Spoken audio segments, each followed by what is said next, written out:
Bonjour chers amis, bienvenue. Voilà un nouvel épisode de cette série que j'ai intitulée « Ils ont rencontré Jésus ». Nous avons vu précédemment un homme qui a été surpris, il ne s'attendait pas à rencontrer Jésus et sa vie a été changée. Aujourd'hui nous allons voir une personne, je ne connais pas son nom, mais elle est connue sous le nom de la Samaritaine. Je lirai quelques versets dans la Bible afin de redonner ce contexte-là. Dans l'évangile de Jean au chapitre 4, il nous est dit que Jésus quitta la Judée et retourna en Galilée. Il lui fallait donc traverser la Samarie. Je saute quelques versets de temps en temps pour que la lecture soit plus rapide. Il lui fallait donc traverser la Samarie. C'est là que se trouvait le puits de Jacob. Jésus, fatigué du voyage, s'assit au bord du puits. Il était environ midi. Une femme samaritaine vint puiser de l'eau. Jésus s'adressa à elle. « S'il te plaît, donne-moi à boire un peu d'eau. » La Samaritaine s'exclama. « Comment ? Tu es juif et tu me demandes à boire, à moi, qui suis samaritaine ?» Les Juifs, en effet, évitaient toute relation avec les Samaritains. Jésus lui répondit, « Si tu savais quel don Dieu veut te faire, et qui est celui qui te demande à boire, c'est toi qui aurais demandé à boire, et il t'aurait donné de l'eau vive. » « Mais, maître, répondit la femme, non seulement tu n'as pas de seau, mais le puits est profond.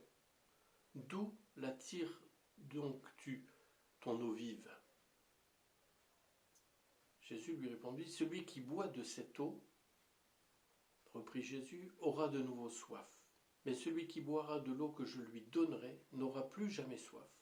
Bien plus, l'eau que je lui donnerai deviendra en lui une source intarissable qui jaillira jusque dans la vie éternelle. » « Maître, lui dit alors la femme, donne-moi de cette eau-là, pour que je n'ai plus soif, et que je n'ai plus besoin de venir puiser de l'eau ici. » « Va donc chercher ton mari, lui dit Jésus, et reviens ici. »« Je ne suis pas mariée, lui répondit-elle. »« Tu as raison de dire « je ne suis pas mariée ».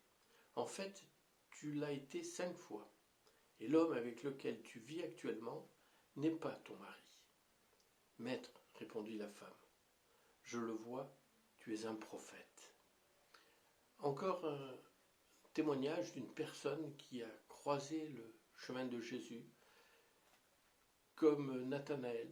Je pense qu'elle ne s'attendait pas à faire, elle aussi, une rencontre extraordinaire qui allait changer le cours de sa vie.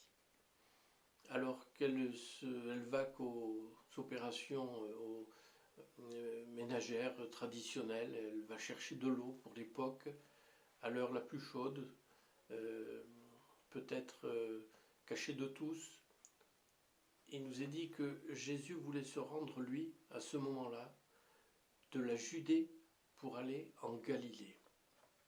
Et le texte nous dit même, il lui fallait donc traverser la Samarie. C'est vrai que si nous regardons une carte de géographie, la Judée est un territoire au sud, la Galilée est un territoire au nord, et entre les deux, qu'y a-t-il ? Eh bien, il y a le territoire de Samarie. Donc, si on prend une carte à vol d'oiseau, la logique est effectivement de passer par Samarie. Mais, lorsque nous connaissons le contexte de l'époque, cela n'est pas du tout évident.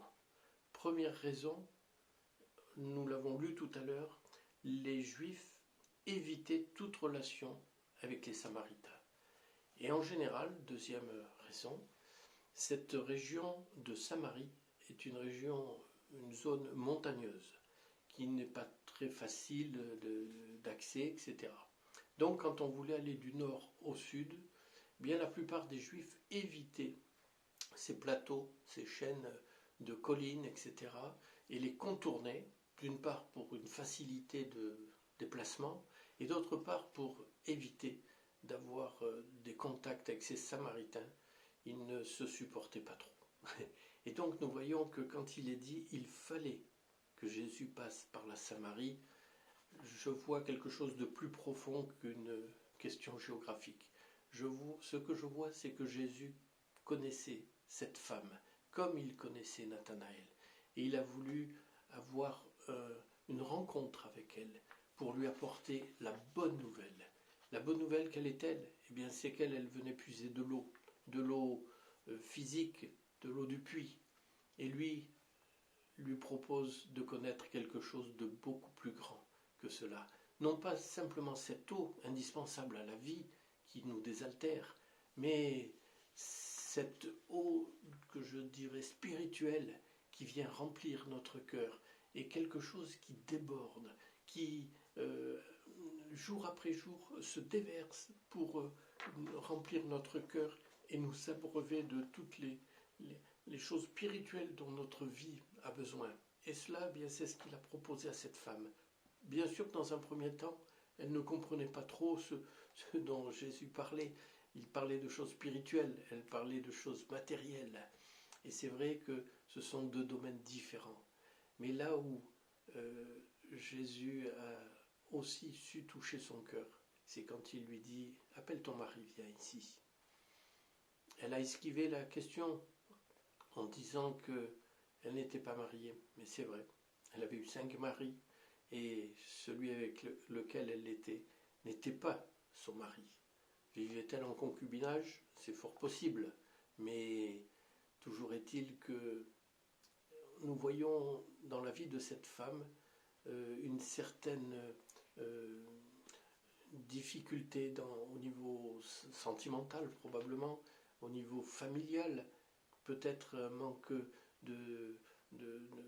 une aspiration à des choses plus équilibrées dans sa vie, et tout cela elle ne l'avait pas. Et Jésus a su toucher juste le point qu'il fallait dans sa vie. Jésus nous parle, il te connaît, il veut t'inviter aussi à connaître quelque chose de bien plus grand que toutes ces choses matérielles que tu connais, ces choses dont nous avons besoin, mais qui ne suffisent pas à notre vie, à épancher notre soif des choses spirituelles. Et Jésus est celui qui veut te proposer cela encore aujourd'hui. Il le fait. Et cette série de mini-messages est intitulée « Ils ont croisé Jésus ». Mais je pourrais le compléter en disant « Et leur vie a été transformée ».